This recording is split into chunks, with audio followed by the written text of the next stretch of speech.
உறவுகளுக்கு இனிய இரவு வணக்கம். இது அறிவோம் தெளிவோம் வலம் வரும் நேரம். இன்று நாம் அறிந்து தெளிய இருப்பது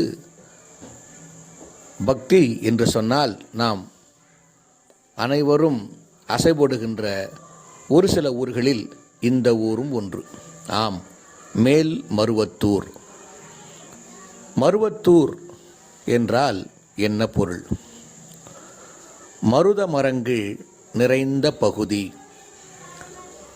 மருத மரங்கள் இந்த பகுதியில் மிகுதியாக இருந்ததன் காரணமாக அந்த மருத மரத்தினை மையமாக கொண்டு மருவுதல் என்று சொன்னால் மிகுந்திருத்தல் அல்லது அதிகமாக காணப்படுதல் என்று பொருள். மருத மரங்கள் இங்கு மிகுதியாக இருந்ததன் காரணமாக இந்த ஊர் மருவத்தூர் என்று அழைக்கப்பட்டிருக்கிறது. இதிலே மேல் திசையிலே மேற்கு திசையிலே இருந்த ஊரினை மேல் மருவத்தூர் என்றும் கீழ் திசையில் இருந்த ஊரினை கீழ் மருவத்தூர் என்றும் பிரித்திருக்கின்றார்கள். மேல் மருவத்தூரிலே அன்னை ஆதி பராசக்தி சுயம்புவாக தோன்றி அங்கே குடிகொண்டிருக்கின்றாள். அவள் மேல் திசையில் இருக்கின்ற இந்த காரணத்தினாலே மருவத்தூர் என்பது மேல் மருவத்தூர் என்று ஆயிற்று.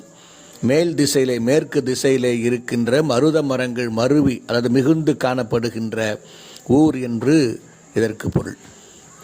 இங்கு சித்தர்கள் மிகுதியாக வாழ்ந்ததாகவும் ஆகவேதான் இங்கு அம்மன் தோன்றி புனித தலமாக இந்த ஊர் அழைக்கப்படுவதாக சொல்லப்படுகிறது.